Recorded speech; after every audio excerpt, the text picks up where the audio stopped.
Hurry up, I'm a busy engine, huffed Henry. Sometimes Henry and the other engines work so hard that their axles ache. Hat brought in a new engine to help with the heavy workload. He was long and he had 10 drive wheels. He looked very strong. This is Murdoch. He's going to be pulling freight on the main line. Hoy, Murdoch! Shouted Salty. Murdoch, called Harvey. Biggest engine I've ever seen, cried Thomas. A chatty lot, Murdoch said quietly. Soon Murdoch was coupled to a long line of heavy freight cars. His boilers strained, his wheels started to turn, and the mighty engine chuffed away. Murdoch longed for some peace and quiet. But everywhere he went, it was noisy and crowded. At the end of the day, Murdoch was looking forward to a good night's rest. But Salty and Harvey were full of questions.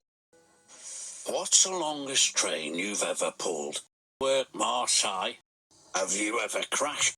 Murdoch chuffed. I want some peace and quiet, and I don't want to share a shed with chatterboxes. You to be rude, huffed Harvey. We're only being friendly, matey. The next morning, Murdoch collected another long, heavy train. This time he chuffed into the beautiful countryside. It was splendid.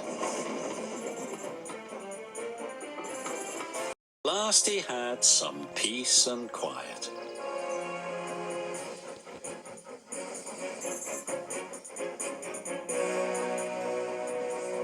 Suddenly his driver applied the brakes. There were sheep on the tracks. Sheep on the tracks. The sheep escaped from that field, said the driver. Through that broken fence. They tried to chase the sheep back. And then that way. Tried everything, but nothing worked. We'll never move these sheep by ourselves, complained the fireman. I'll go and phone for help, sighed the driver. Murdoch was very unhappy. The noisy sheep were spoiling his peace and quiet. Pat was enjoying afternoon tea when he got the call. Sheep? He exclaimed. Murdoch was very unhappy. Sir Topham Hatt was enjoying afternoon tea when he got the call. Sheep? He exclaimed loudly. I'll send Toby with the farmer immediately. You're becoming noisier and noisier. Please stop, groaned Murdoch. I'd rather be back with the chatterbox engines.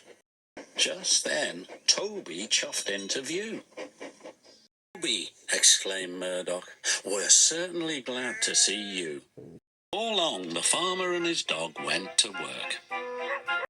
And the sheep were soon safely back in their field. And Murdoch was on his way again.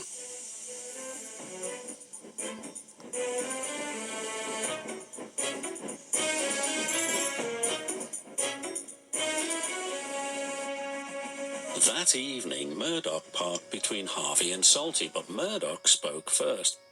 I'm sorry that I was cross, he chuffed. I'm very pleased to share a shed with you. We're pleased to have your company, said Harvey. We are, added Salty. It reminds me of a story.